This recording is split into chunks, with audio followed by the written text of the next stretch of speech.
Welcome to the Line Life podcast. I'm Jeff Postlethwaite of T&D World, and today we're bringing you more stories of the grit, courage, and inspirational teamwork that it takes to be a line worker. Thank you for tuning in to the T&D World Line Life podcast, produced by Endeavor Business Media, a division of Endeavor B2B. My name is Amy Fishbach, and I'm the head of content for T&D World and also the host of the Line Life podcast. Before I dive into today's episode, I invite you to become part of our Line Life podcast community by searching for the Line Life podcast in your favorite podcasting app or going to linelife.podbean.com and clicking follow in the top right.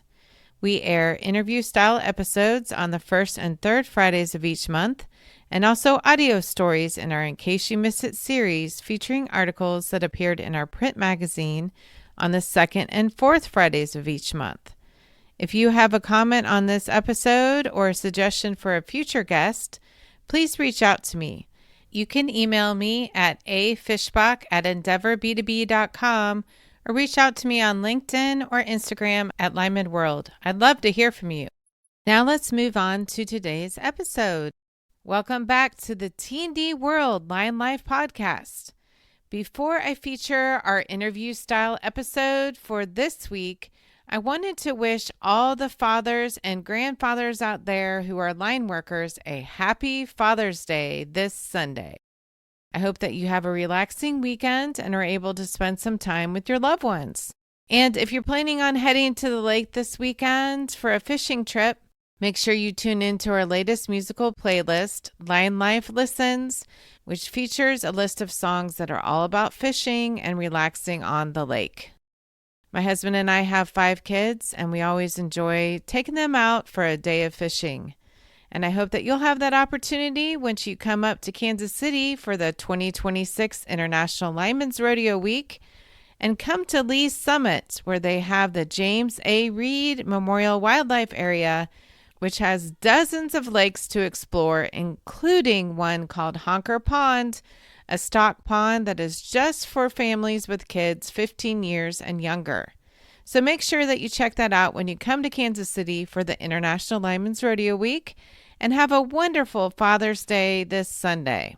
Today I'm going to feature the Apprentice of the Year for Pedernales Electric Cooperative in Texas.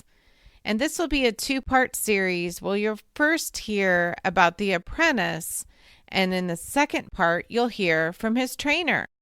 To catch both of these episodes and many more, make sure you listen and subscribe at linelife.podbean.com. Before I feature my interview that I had with Benjamin Kent, I wanted to share a little bit about him for our Line Life podcast listeners. In May 2026, Pedernales Electric Cooperative, or PEC, honored its 2026 Apprentice of the Year in Marble Falls, Texas, at a recent awards ceremony.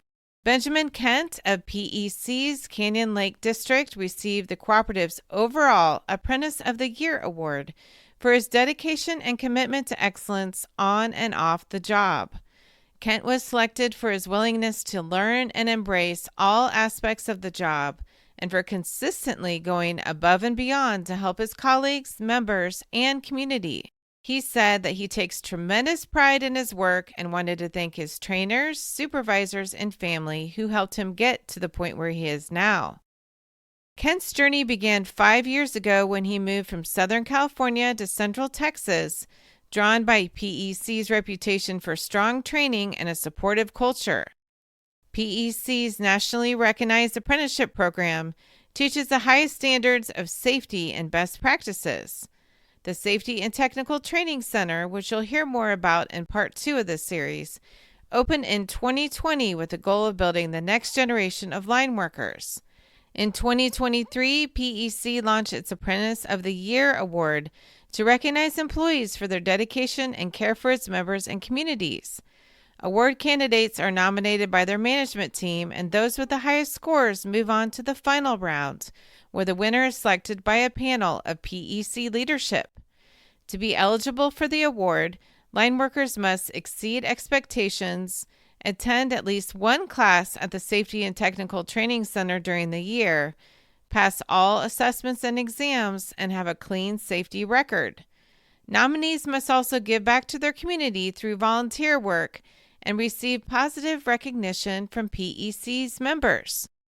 Now I'd like to give a shout out to the other line workers who were nominated for the Apprentice of the Year award. Nick Ariano from Bertram, Aurelio Hernandez from Johnson City, Clark Horinka from Liberty Hill, Mario Karam from Technical Services, Chase Moore from Marble Falls, Trey Reese from Oak Hill, Quentin Schultz from Junction, and Soli Taylor from Cedar Park. To learn more about pursuing a career in line work at PEC, you can visit pec.com, and you can also check out the story about Benjamin at tdworld.com. Now I'm going to feature an interview that I had with Benjamin for part 1 of this series. Benjamin, thank you so much for joining us for the Line Life podcast. Thanks for having us. First of all, can you talk about how you got interested in a career in the line trade? Yes, ma'am. So I was kind of drawn to line work because I wanted a career that kind of challenged me and gave me the chance to build something meaningful. I didn't want a job where every day felt like kind of the same. I wanted to work outdoors, solve problems, work with my hands, be part of something bigger than myself. What attracted me to actually come to PEC specifically was its reputation. I moved here from California. I knew about them in California. I knew about not just the quality of work they do, but their culture that they have here. You could tell PEC invests in its people and takes pride in developing strong line workers. And moving to Texas was a big decision, but I knew opportunities like this didn't come around often. And I wanted to be somewhere that would push me to grow both professionally and personally. And looking back, I'd say it's probably one of the best decisions I've made. And do you have anybody in your family who's a line worker, or how did you learn about the opportunities available in line work? No, ma'am. First line worker, but I did grow up around line workers in California. And so I've known about this trade since I was real little. And knowing that person for the past 30 years kind of inspired me to get in this trade. And you just won the Apprentice of the Year award, which is a huge honor. How does it feel to be recognized with this award? Oh, man, it's an incredible honor. Honestly, it represents a lot more than just me. This trade's built on teamwork, trust, and pretty much people willing to teach the next generation. And I've had good journeymen and coworkers who push me every day to be better, safer, more disciplined. Being recognized like this reminds me that hard work, humility, consistency still matter. It also motivates me to keep learning because on this trade, you never truly arrive. There's always another challenge, another storm, another lesson. And I'd say for any apprentice coming into the field, the long hours, tough days, and sacrifices you make are worth it. And if you stay hungry to learn and take pride in your work, more opportunities will come. That is very well said. And Benjamin, what do you like the most about being a line worker? Oh, man, there's many things.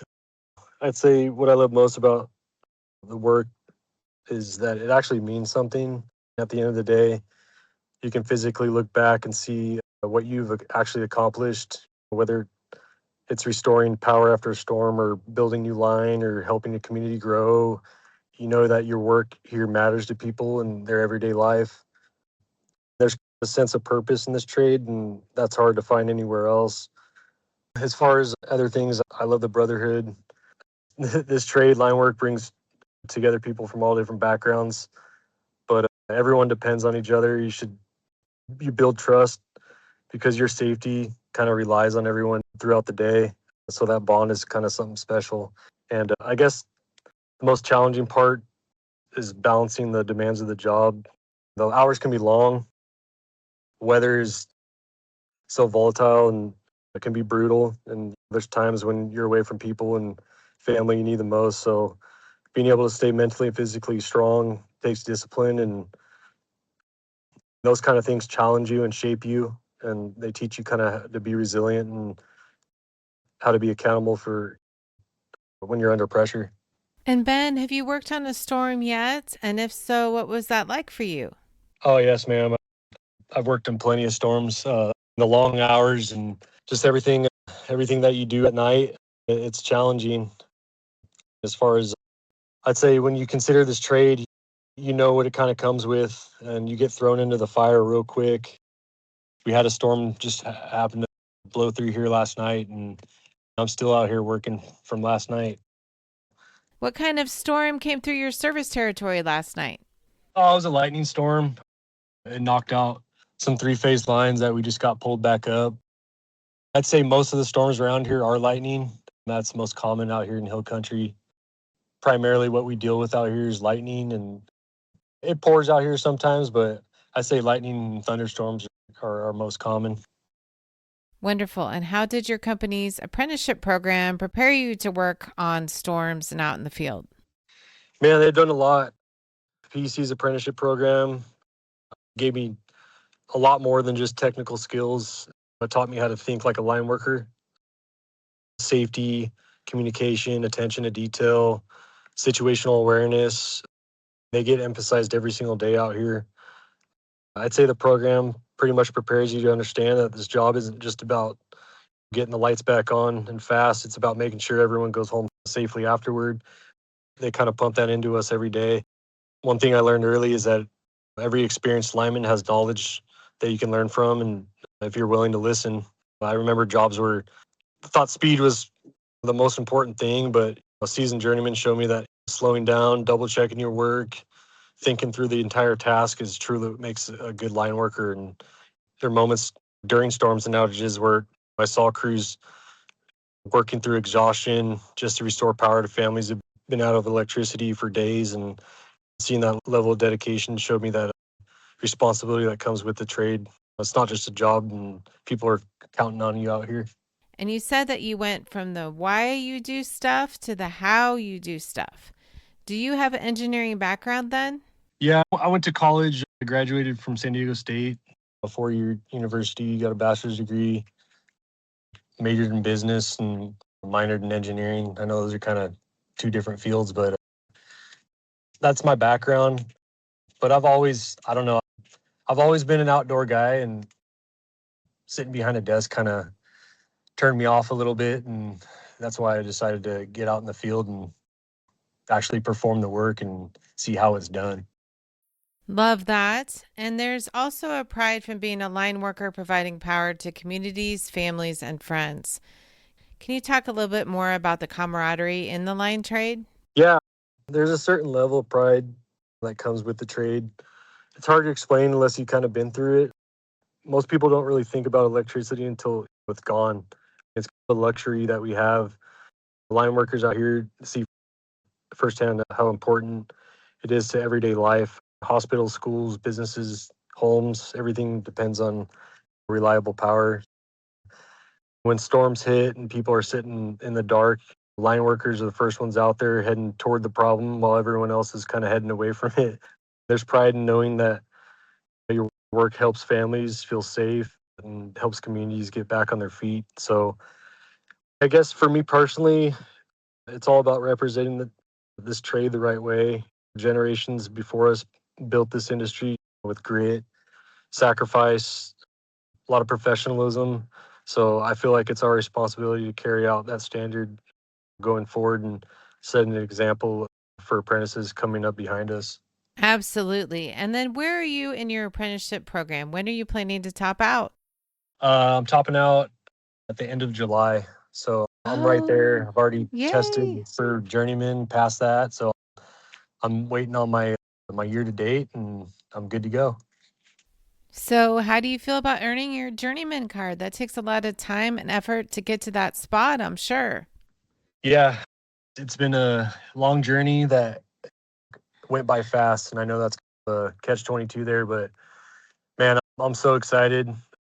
I've put in some long hours and just made a lot of sacrifices to get to this point, and I'm proud to be here. I'm proud of everyone that's got me to this point, and I just want to thank everyone, and everyone from the guys that I work with out in the field to the instructors, to Josh, supervisors that have been around, members. They've all had a part in my apprenticeship, and I appreciate every single one of them. And what do you see for the future of your career? Do you want to stay out in the field, or do you want to travel or move into management? Yeah, I'm going to stay at PEC, kind of work my way up. I love being in the field. I love interacting with people and being out here with the guys and girls. It's been nice. Yeah, I see myself out here for many years to come. And Ben, what would you like to say to our Line Live podcast listeners? I'm just going to say, anyone considering this trade line work will test you, but it's also really rewarding. Your career has no end with this. You show up early, stay humble, ask questions, never think you're above any type of learning from someone else. The best line workers are usually the ones who never stop learning. Your reputation matters in this industry, and people remember the workers who stay dependable, keep good attitude, take care of their crew. Skills can be taught, but I say character is what separates you from being good and great. So at the end of the day, being a line worker is about more than just power lines and being out here. It's about service and sacrifice and pride and doing difficult work that truly matters out here. That's really beautiful. I think you totally got it. And I'm really excited for you and your career, and congratulations on getting this honor. Thank you, Amy. I appreciate it. Thanks again for listening to this episode of the Line Life podcast. And if you want to read a story about legacy in the line trade, make sure you read an article that I just posted at tdworld.com/electric-utility-operations about the Campos family and about Luis and his two sons who are all in the line trade. Again, check it out at tdworld.com. And make sure you stay tuned to part 2, which I will drop in about 2 weeks, featuring his trainer, Josh, who talks more about the apprenticeship program and the training center at PEC, as well as the Apprentice of the Year award. Thanks again for listening, and have a wonderful Father's Day. Thank you for listening to this episode of the Line Life podcast, produced by Endeavor Business Media, a division of Endeavor B2B. Be sure to subscribe or follow the Line Life podcast in your favorite podcasting app, so new episodes will be delivered straight to you. For more insights, you can visit our website at tdworld.com/podcasts or linelife.podbean.com. You can also connect with us by following us on Instagram at Lyman World or on Facebook, LinkedIn, or X. Thank you so much for listening to this episode of the Line Life podcast.